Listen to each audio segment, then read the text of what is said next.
Hello friends, नमस्ते, जय माता दी। आप सभी का स्वागत है इस चैनल में।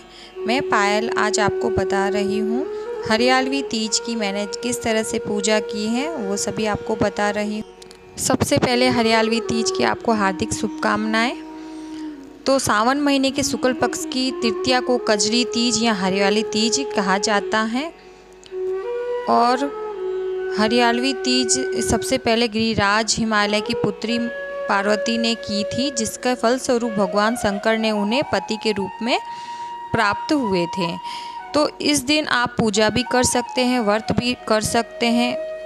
और यहाँ पर मैंने गणेश जी को बिठाया है। पहले एक चौकी बिछाई है, चौकी पर वस्त्र बिछाया है और यहाँ पर मैंने गणेश जी को स्नान करवाया है, वस्त्र स्वरूप मोली अर्पण करी है, फूल और दुर्वा अर्पण किए हैं और उसके बाद में धूप और दीप दिखाया है। और गणेश जी को कहा है, हे गणेश जी, इस पूजा में आइए और हमें सौभाग्य प्राप्त करवाइए अपनी पूजा का, और बिना विघ्न के ये पूजा पूर्ण हो जाए। तो यहाँ पर मैंने शिव पार्वती जी को कांसे की थाली में बिठाया है और एक हाथ में पुष्प और अक्षत लेकर माता पार्वती और शिव जी से कहा है, हम ये पूजा कर रहे हैं, हमें अपने पूजा का फल प्रदान करें।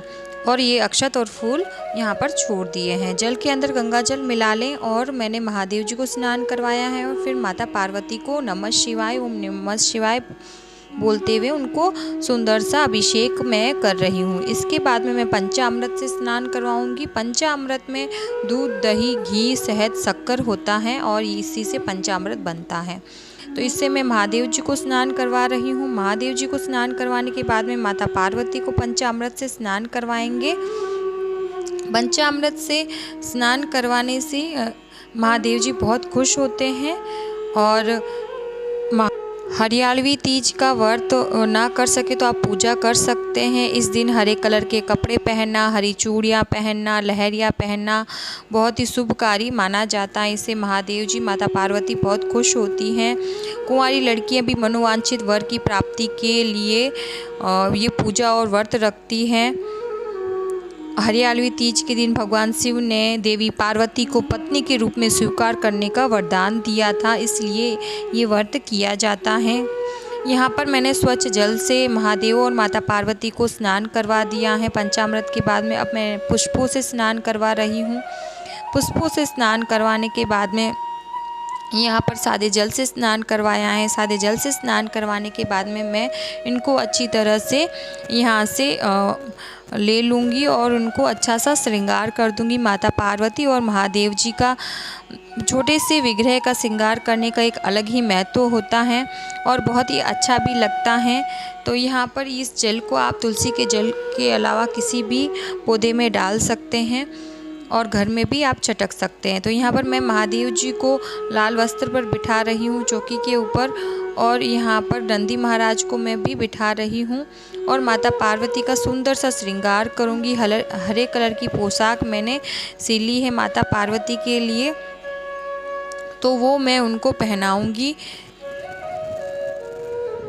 और उनका सुंदर सा श्रृंगार करूँगी। देखिए, बहुत ही सुंदर सा मैंने पोशाक सिली है माता पार्वती के लिए। तो यहाँ पर हरे कलर की पोशाक मैंने सिली है हरियाणवी तीज के पर्व पर। तो माताओं को हरे कलर की पोशाक इस दिन ज़रूर से पहनाएं।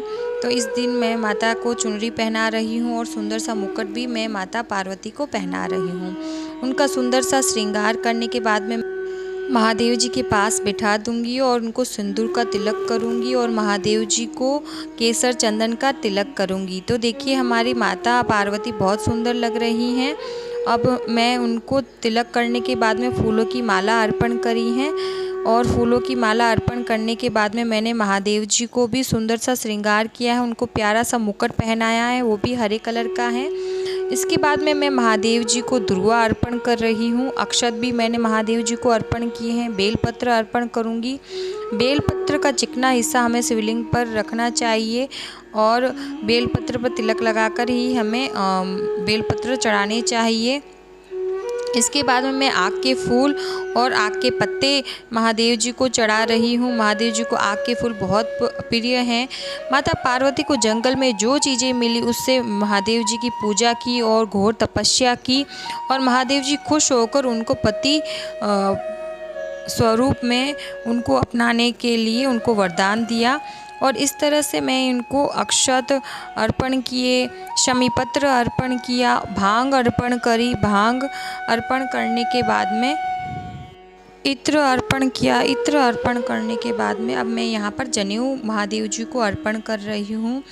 और जनेऊ अर्पण करने के बाद में यहाँ पर मैं महादेव जी को मोली अर्पण करूँगी और उन माता पार्वती को मैं श्रृंगार का सामान दिखाऊंगी। तो ये माता पार्वती को श्रृंगार का सामान दान करने से, उनको श्रृंगार का सामान अर्पण करने से हमारे सुहाग की लंबी उम्र होती है। और हरियालवी तीज के दिन आप श्रृंगार का सामान दान करें, उतना ही अच्छा माना जाता है। तो यहाँ पर माता पार्वती को, महादेव जी को मैं धूप अर्पण कर रही हूँ।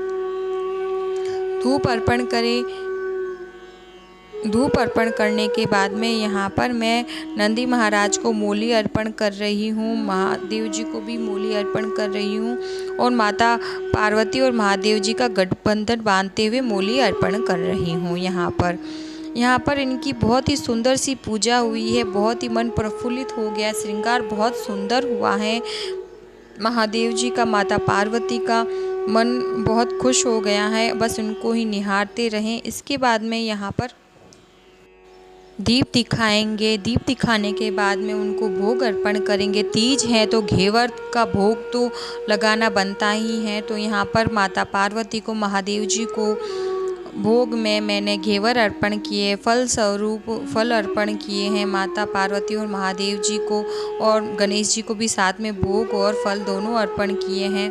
इसके बाद में मैंने कथा सुनी थी, तीज की कथा सुनी जाती है। कथा सुनने के बाद में, कथा सुनते वक्त हाथ में पुष्प और फूल रखे। उसके बाद में मैंने कपूर से आरती करी है, कपूर दिखाया है महादेव जी को और माता पार्वती को, और उनकी नज़र भी मैंने उतारी और बहुत ही सुंदर लग रहे थे। हमारे शिव पार्वती बहुत ही सुंदर और बहुत ही प्यारे लग रहे थे। दुनिया में सबसे पहली प्रेम कहानी इनकी है और इनका प्रेम बहुत ही अनोखा है। इसके बाद में घंटी बजाते हुए उनकी आरती करें। आरती करने के बाद में यहाँ पर पूजा में जो भी भूल चूक हुई उसकी क्षमा याचना करें। क्षमा याचना करने के बाद में माता पार्वती से सुहाग लें। पहले तो हम सुहाग देते हैं, उसके बाद में माता पार्वती से हम अपना सुहाग मांगते हैं। माता पार्वती के सामने झोली फैलाते हैं और अपने साड़ी का या दुपट्टे का पल्लू को लेकर हम यहाँ पर सिंदूर से माता को सिंदूर अर्पण करते हैं और फिर हम अपने पल्लू पर सिंदूर लगाकर अपने मस्तक पर सिंदूर लगाते हैं और इस तरह से माता से सुहाग लिया जाता है। माता पार्वती ही सभी को सुहाग देती हैं, इसीलिए माता पार्वती से सुहाग लिया जाता है। तो ये आपको छोटा सा वीडियो कैसा लगा मुझे ज़रूर बताएं। चैनल को लाइक और सब्सक्राइब करें। मिलते हैं अगले वीडियो में। धन्यवाद।